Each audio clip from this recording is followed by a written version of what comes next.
Assalamualaikum warahmatullahi wabarakatuh, teman seberanda Trisa. Apa kabar? Semoga teman-teman selalu dalam kondisi yang sehat dan selalu dalam perlindungan dari Allah Subhanahu wa Ta'ala.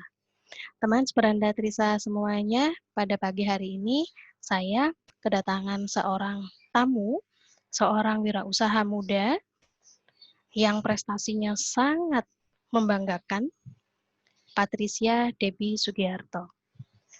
Patricia adalah seorang owner dari suatu bisnis kuliner yang kemudian dalam 1 tahun itu berhasil membuka banyak cabang di beberapa kota. Teman-teman semuanya tentunya menjadi seorang wirausaha itu membutuhkan suatu proses, tidak sesuatu yang instan. Yuk kita sekarang ngobrol bareng dengan Patricia, kita simak apa yang membuat Patricia bisa menjadi wirausaha yang sukses ketika pada tahap perintisan seperti saat ini. Kita sapa dulu Patricia. Assalamualaikum Patricia. Waalaikumsalam di sini. Ya, alhamdulillah bisa ketemu meskipun online ya.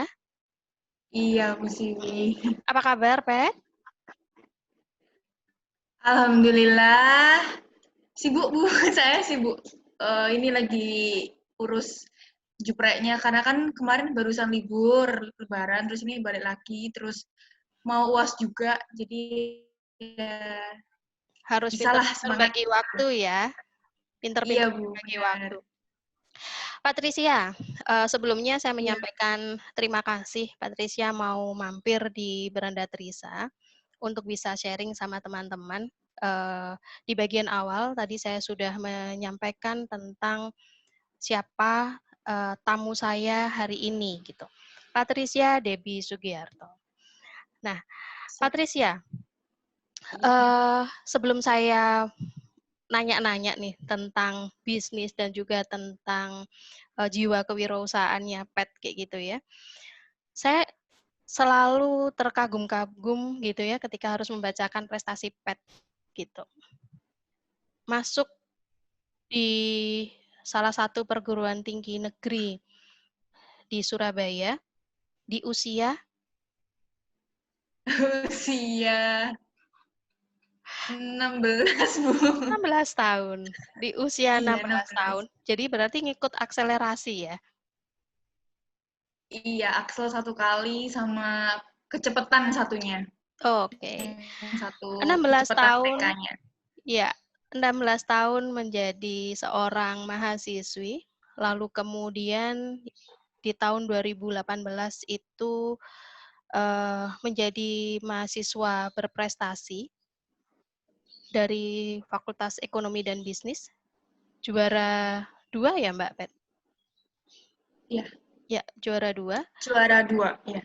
Lalu kemudian Juara. pada tahun yang sama itu juga meraih juara 2 kompetisi bisnis mahasiswa Indonesia tingkat nasional kategori kuliner. Lalu kemudian yang kemudian membanggakan ini adalah berhasil mengembangkan bisnis ayam jupreknya menjadi beranak pinak di tahun 2019.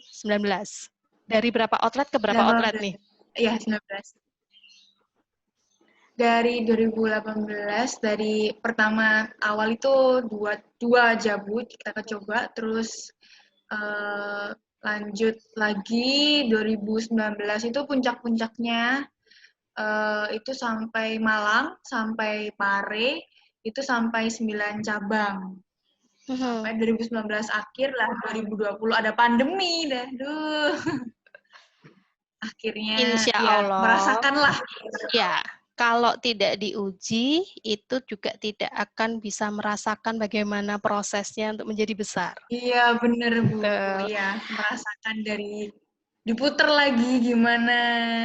Nah, sejauh ini, mama papa itu dulu dari mulai pet kecil misalnya, apa sih yang mama papa itu dukung gitu, atau emang mama papa itu ajarkan untuk pet, kemudian akhirnya pet itu bisa mantep untuk kemudian doing business sambil kuliah? Clue-nya ada di apa yang kamu ingin raih, kerjakan. Jadi bener-bener nggak dikekang. Kamu pokoknya harus nggak boleh kerja dulu, nggak boleh bisnis, pokoknya kuliah harus diselesaikan, nggak. Jadi bener-bener ngasih kebebasan buat anak-anaknya.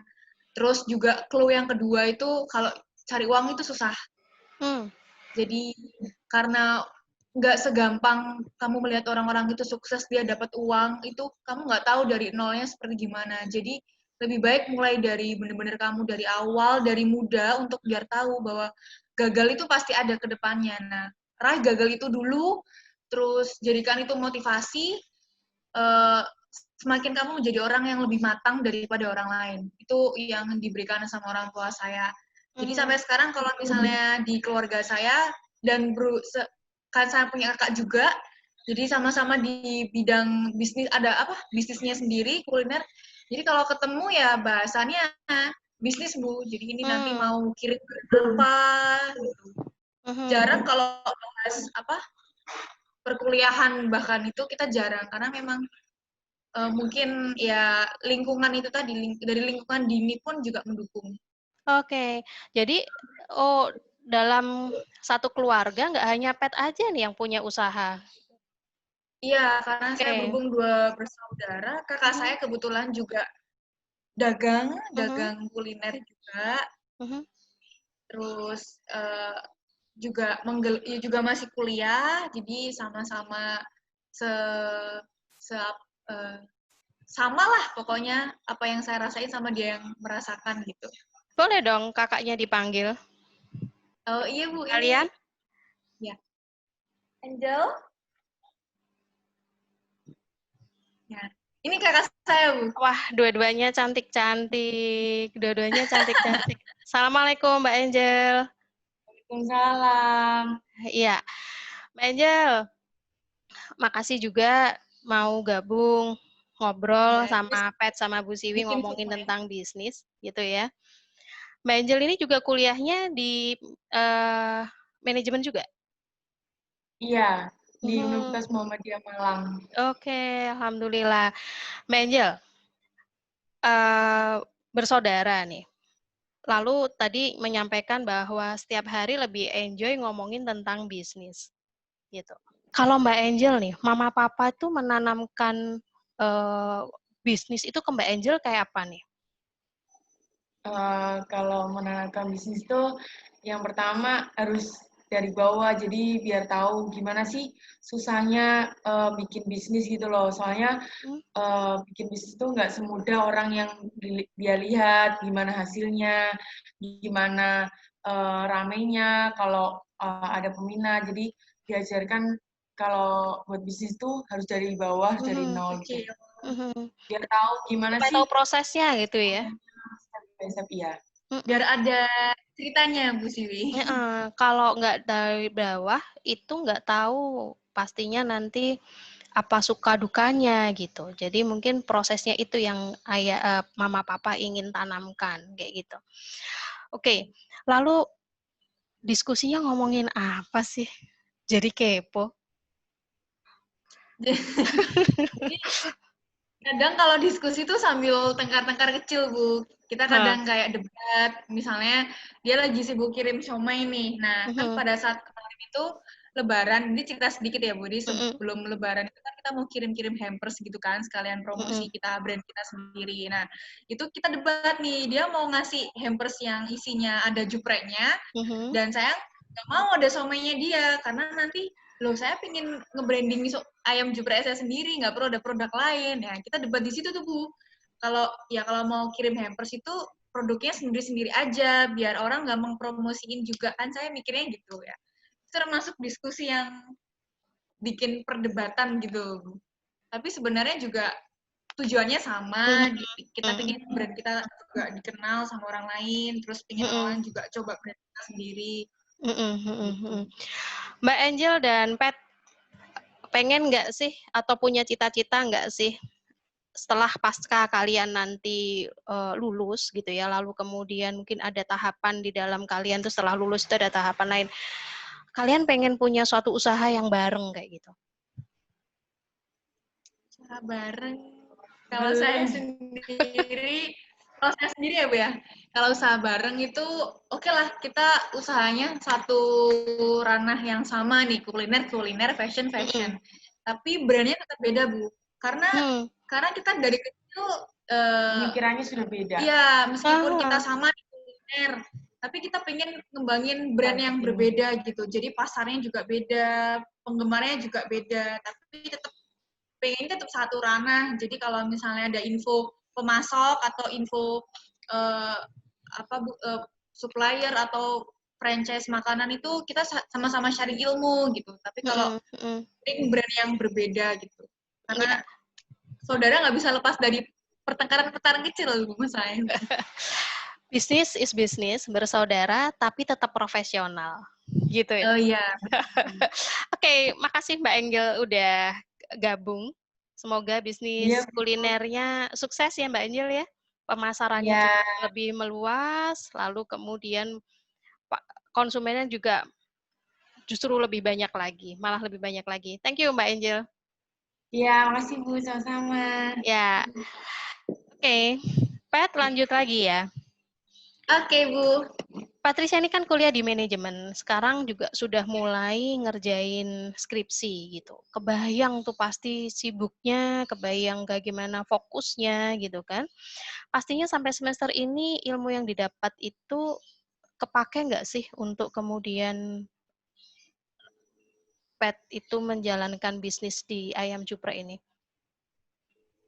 Sangat terpakai. Jadi saya nggak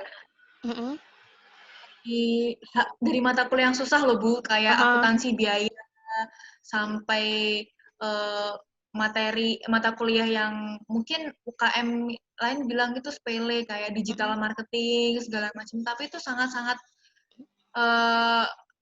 memberikan saya manfaat sendiri gitu loh, Bu. Jadi seperti mata kuliah awal ketika saya maba dulu ada namanya mata kuliah berpikir kritis kreatif. Nah, dari mata kuliah itu saya ngerasa bahwa saya bisa loh potensi dari UKM yang bahkan kampung-kampungnya di Surabaya dulu kan sampai praktek gitu kan, Bu, yang di BKK berpikir kritis kreatif itu bahwa ada loh potensi lokal bisnis yang bisa dikembangin anak-anak milenial, kayak hal yang sepele seperti jamu itu bisa dibuat besar oleh milenial tergantung bagaimana dia nge-branding, bagaimana dia mengkomunikasikan produk tersebut untuk diterima sesama milenial. Terus mata kuliah seperti apalagi yang paling bikin saya bangga, terus juga saya merasa saya nggak rugi, nggak sia-sia gitu kuliah di FEB itu ya ada mata kuliah kewirausahaan itu, Bu. Jadi mata kuliah kewirausahaan itu yang membuat saya bahwa kamu ke depan lulus itu nggak hanya jadi pekerja, kamu lulus itu nggak hanya jadi ibu rumah tangga saja, tapi kamu bisa punya potensi jadi as a womanpreneur, atau kamu bisa mengolah jiwa-jiwa kewirausahaan, tanggung jawabnya, kayak gitu-gitu. Itu yang buat saya manfaatnya besar, apalagi Juprek hadir itu ketika saya pas semester 2 ambil mata kuliah KWU.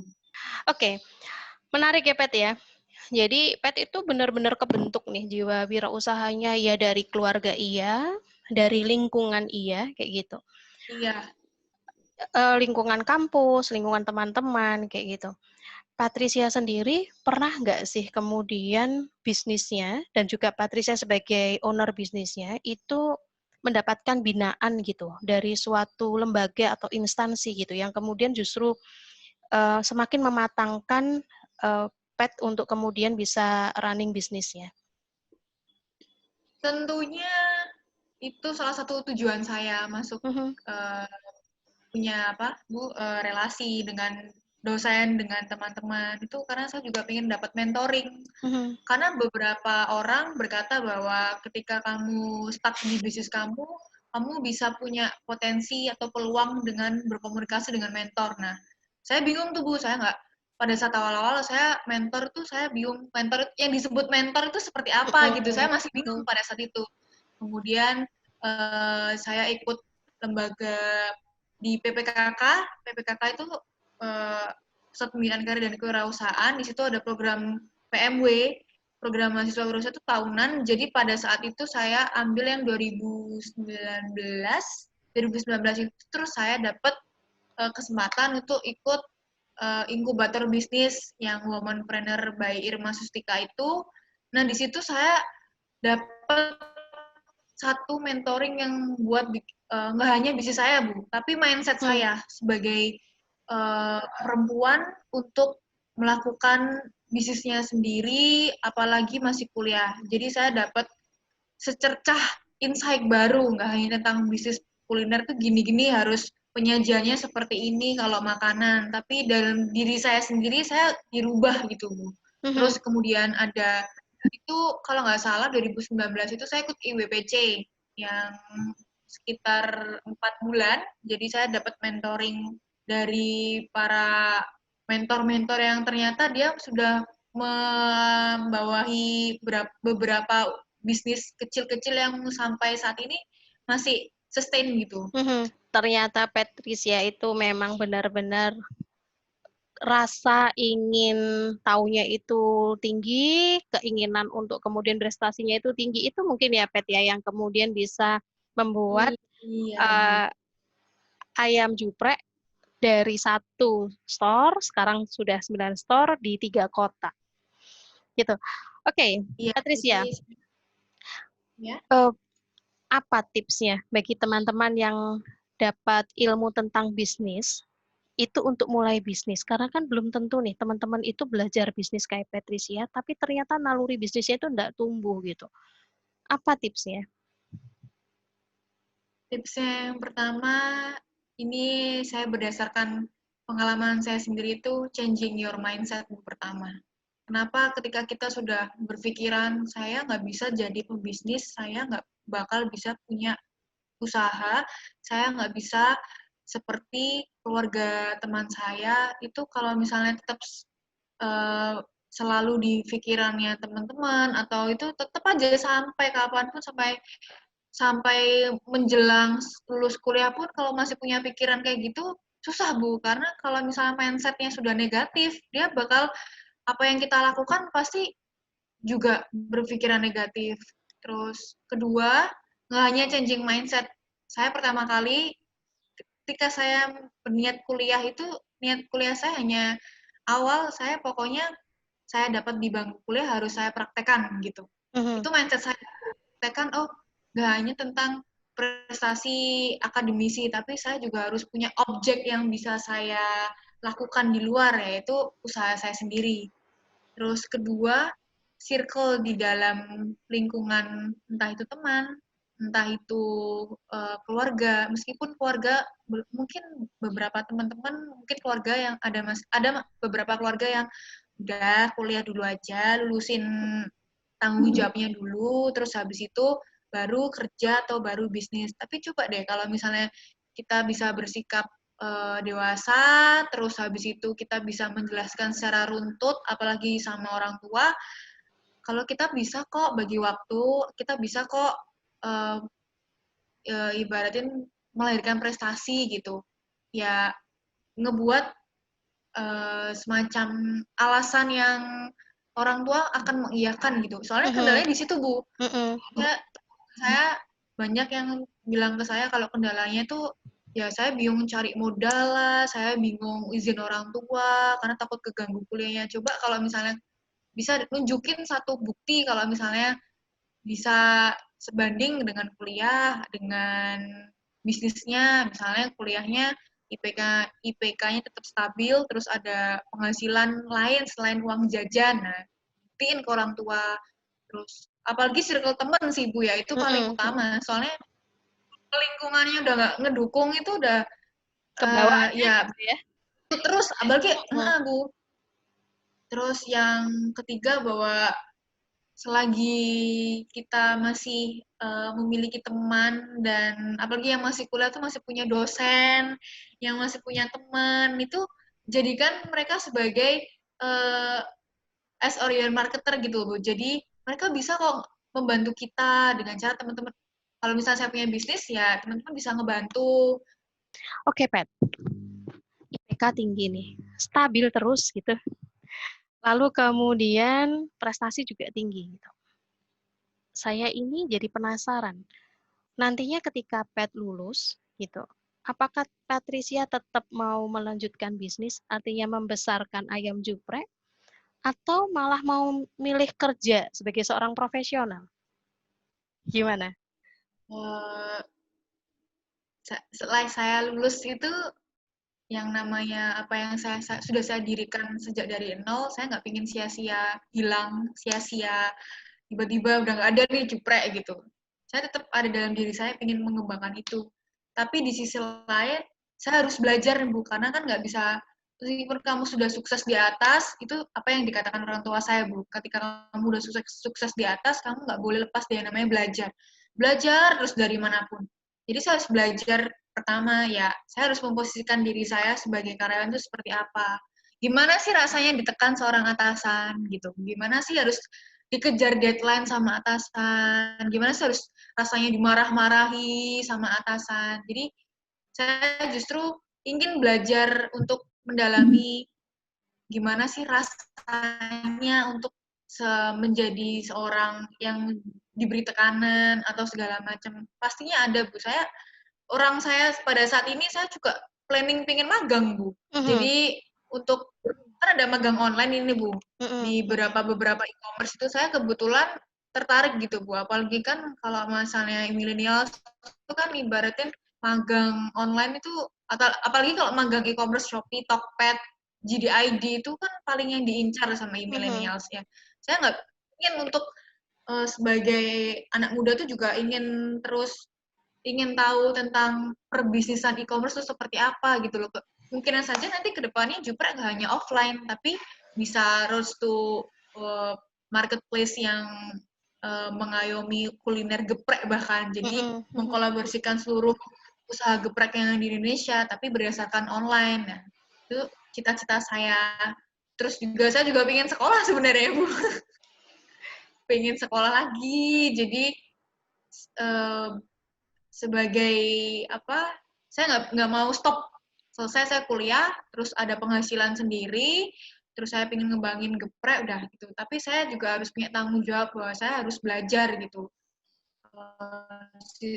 Belajar apalagi zaman yang tiba-tiba kita social distancing, tiba-tiba semua berbasis online gitu kan. Karena misalnya saya nggak punya background online sama sekali, saya bahkan bingung nih, ini cara GoFoodin ayam juprek saya gimana nih, ini cara biar delivery order pakai sistem yang pakai berbasis online gimana nih. Nah, untuk mengejar itu semua ya saya harus belajar gimana rasanya itu tadi karyawan. Oke. Jadi supaya muncul empatinya ya. Nantinya kalau apalagi nantinya kalau udah jadi owner, membawahi banyak karyawan, itu jadi pernah merasakan bagaimana dikejar target, bagaimana kemudian tiba-tiba udah mau closing, ada aja pesanan yang datang. Sementara itu kan sering terjadi ya, seperti itu. Oke, Patricia, diskusinya sangat menarik, tentunya juga tips-tips dari Patricia itu tadi juga mudah dilakukan oleh teman-teman gitu ya. Tentunya mudah atau enggaknya itu juga kembali ke teman-teman sendiri, tergantung dari mindset-nya. Iya benar. Selalu sehat, ya. Selalu melahirkan karya-karya baru. Saya tunggu karya-karya selanjutnya ya, Pet. Sukses terus. Iya. Baik. Saya juga terima kasih sudah masuk di Beranda Trisa kali ini dalam sesi saling sharing informasi bersama Bu Siwi, apalagi ini dosen favorit saya ini.